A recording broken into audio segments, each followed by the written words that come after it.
নমস্কার বন্ধুরা, আপনারা কেমন আছেন? আশা করি আপনারা ভালো আছেন, আমিও ভালো আছি।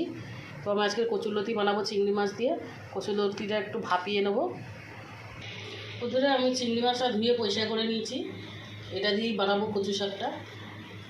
বন্ধুরা, আমার কচু শাকটা ভাপানো হয়ে গেছে, এবার নামিয়ে নেবো। বন্ধুরা, আমি কালো জিরাটা দিয়ে দেবো।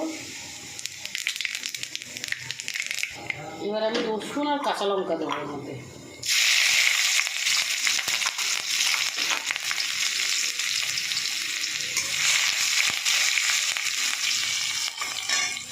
রসুনটা ভাজা হয়ে গেছে, এবার আমি চিংড়ি মাছগুলো ঢেলে দেবো।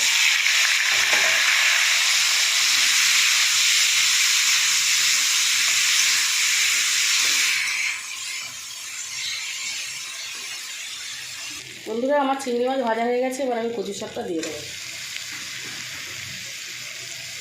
কচুরলতি